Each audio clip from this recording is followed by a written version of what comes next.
It's your boy Beezy. Once again, you're watching Beezy Review Beats. Appreciate you guys checking it out. Checking out my channel. Make sure you subscribe. Please do not forget to subscribe to the channel. So check me out. Today I'm going to be talking about Knxwledge, Hood Dreams.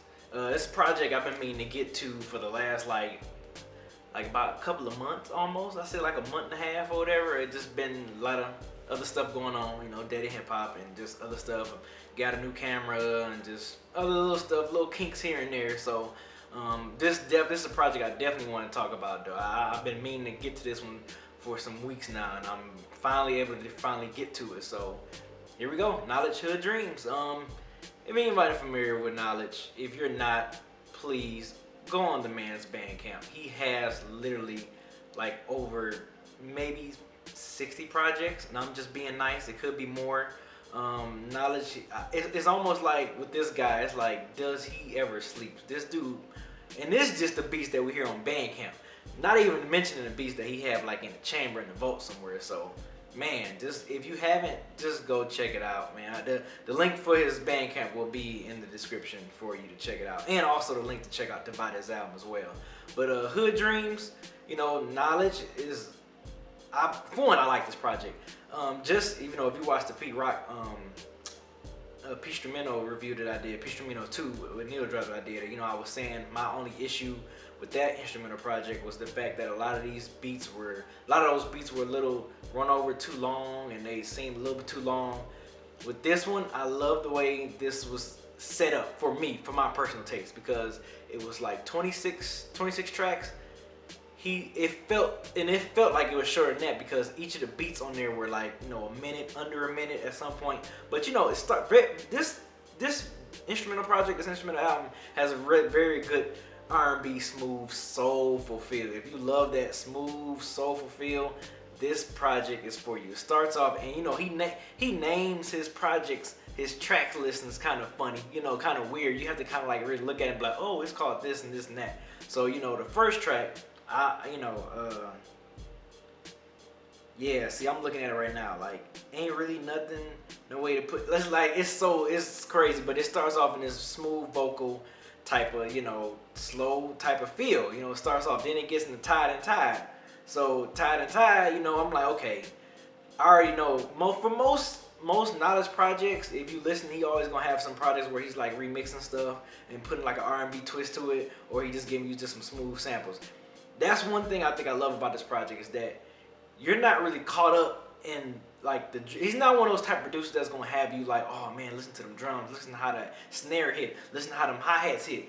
You're gonna be drawn into the samples. The samples is pretty much what draws me in every time when I listen to a Knxwledge album. It's like the samples alone just kind of wheels me in, and he gets me lost in the samples. But I don't mean lost in the bad way, lost in the good way, because I just love the way whether if it's just a simple loop, because he's good for doing that as well, giving you those simple lo-fi soulful loops. But this one, I think a lot of these joints, you know, he kind of, you can tell, man, Knxwledge, his influences come from, you know, that Dilla, Madlib type of experimental, off-kilter type of sampling and beat making type of feel. So that's one thing I think that drew me to Knxwledge, besides his work ethic, is the fact that, you know, of course, he's drawn to some of my two favorite producers of all time, in Madlib and J Dilla. Not saying that he sounds like them or he's trying to be like them.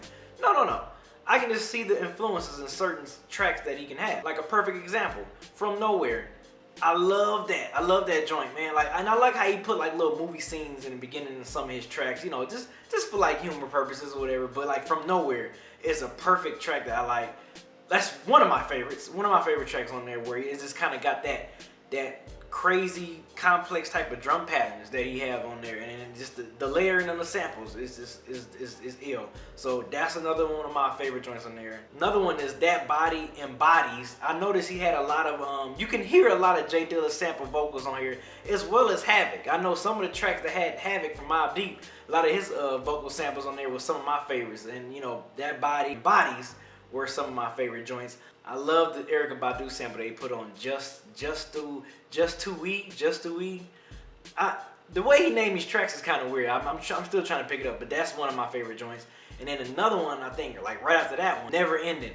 I think that was one I loved too, because it was kind of like a separation from the rest of the feel of the project.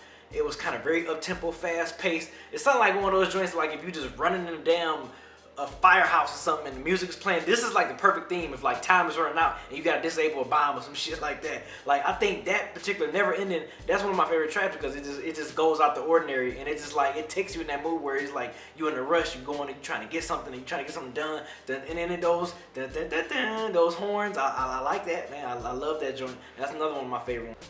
Also, this is another one towards the end. That's another one of my favorite ones too. Them screets, the way it's, I guess the way I'm saying it right.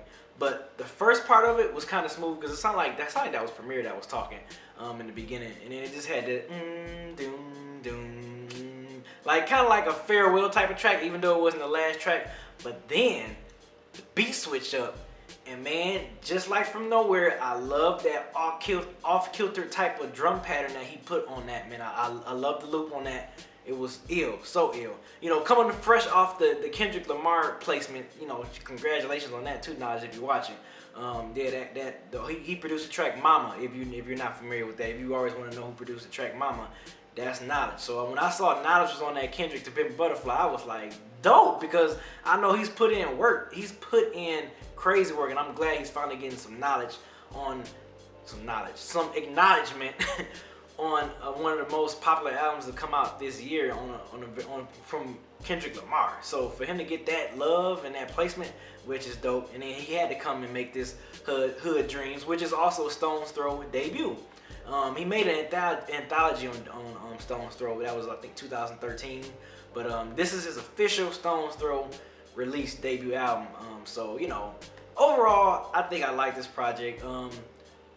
I'm gonna say it's like, oh, my favorite, oh my god, but I think this is a very enjoyable listen for the most part. They have some beats on there. I can't think the name of them because the name's so weird. So excuse me, y'all, if I can't remember each of the names, because if you were listening to the album and you see the track list, you can tell. You'd be like, oh yeah, that's kind of name weird. So some of them, the beats, when I hear them, they stick out, but the names just don't stick part to the beats. So excuse me if I'm not mentioning all the names, because there's some other tracks on that I do love, and there's some tracks that I'm like, I didn't really love too much. So, you know, out of the 26 tracks, he kept my attention.